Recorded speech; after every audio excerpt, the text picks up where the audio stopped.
নমস্কার বন্ধুরা, এটা হচ্ছে আমার নতুন রান্না চ্যানেল। তো দেখুন, আজকে আমি রান্না করছি চিংড়ি মাছ। তো এটা আমি গলদা চিংড়ির ছোটোটা নিয়েছি আর ভালোভাবে পরিষ্কার করে নিয়েছি।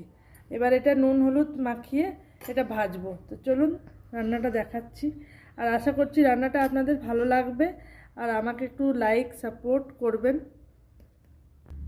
তো দেখুন, আমি হলুদ 1 চামচ হলুদ দিচ্ছি আর 1 চামচ নুন দিচ্ছি।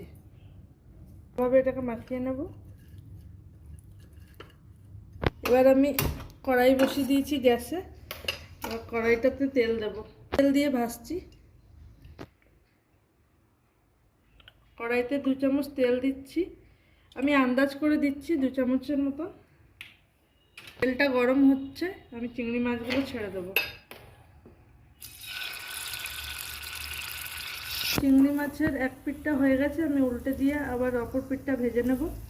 আর খুব বেশি ভাজবো না, বেশি ভাজলে খুব শক্ত হয়ে যাবে। তো দেখুন, চিংড়ি মাছটা ভাজা হয়ে গেছে আর খুব বেশি ভাজিনি, হালকা হালকা লাল হয়েছে, তখনই নামিয়ে নেব। তো দেখুন, এই কড়াইতেই আমি আবার 2 চামচ তেল দেব। আর আমি এই রান্নাটা আলু দিয়ে করছি, আপনারা আলু ছাড়াও করতে পারেন সেম প্রসেসে। আর আমার চ্যানেলের নাম হচ্ছে সহজ রান্না। আলুটা এই যে কেটেছি, এটা দিয়ে দিলাম।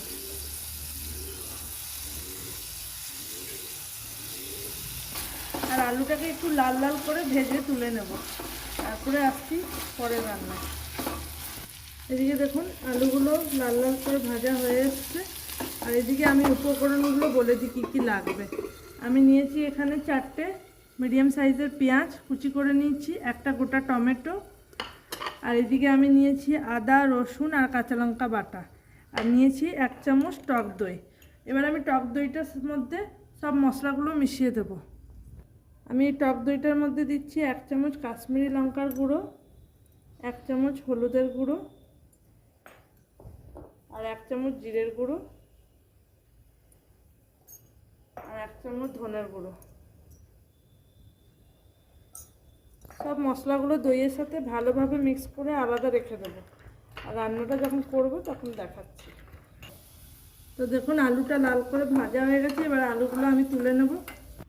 আবার ওই কড়াইতে যে তেল আছে, ওই তেলের মধ্যে আমি শুকনো লঙ্কা আর তেজপাতা ফোড়ন দিয়ে দিলাম। একটুখানি নেড়ে নিয়ে এবার পেঁয়াজটা দিয়ে দেবো। আগে থেকে কুচি করা পেঁয়াজটা দিয়ে দেবো। এবার পেঁয়াজটাকে একটু ভালো করে লাল করে ভেজে নিতে হবে। দেখুন, পেঁয়াজটা খুব ভালো করে ব্রাউন করে ভেজে নিয়েছি। এবার আমি এতে দেব আদা রসুনের পেস্ট 1 চামচ। আদা রসুন আর লঙ্কার যে পেস্ট বানিয়েছিলাম, এটা এবার এর মধ্যে দিয়ে দিলাম। এবার এটা ততক্ষণ ভাজবো যতক্ষণ রসুনের গন্ধটা না চলে যায়। একটু ভালো করে ভেজে নিতে হবে। এবার 2 সেকেন্ড ভাজার পরে এবার আমি যে টমেটোটা কুচি করে রেখেছি, 1টা টমেটো, সেটা দিয়ে দেব। এবার দেব এতে পরিমাণ মতন নুন। নুনটা এই সময় দিলে টমেটোটা বেশ ভালোভাবে গলে যাবে। আর এবার দেব 1 চামচ চিনি। টমেটোর টকটাকে ব্যালেন্স করার জন্য আমি 1 চামচ চিনি দিলাম। তো দেখুন, টমেটোটা বেশ ভালোভাবে গলে গেছে আর পেঁয়াজ থেকে খুব ভালো করে তেলও ছেড়ে দিয়েছে। তো 2 সেকেন্ড ধরে রান্না করেছি। এবার যে আগে থেকে রেডি করে রেখেছি মশলাটা, দই দিয়ে, দইয়ের মধ্যে এইটা আমি দিয়ে দেবো এই সময়। এবারে এইটাকে খুব ভালোভাবে কষাবো, ততক্ষণ কষাবো যতক্ষণ আবার এর থেকে তেল না ছেড়ে দিই। তো দেখুন রান্নাটা,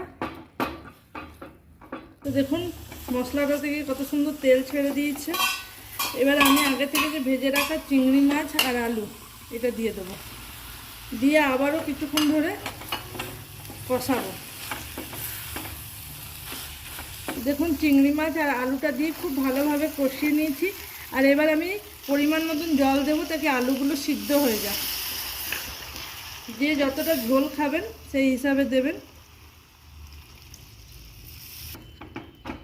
এটা এখন যতক্ষণ ফুটুক, আলুটা সিদ্ধ হয়ে যাক, তারপরে আপনাদেরকে ফাইনাল রান্নাটা দেখাচ্ছি। তো দেখুন, আমার রেসিপিটা অলমোস্ট হয়ে গেছে, আলুগুলো সিদ্ধ হয়ে গেছে এরকম। তো এবার আমি উপর থেকে ধনেপাতা কুচি আর 1 চামচ গরম মশলা দিয়ে নামিয়ে নেব।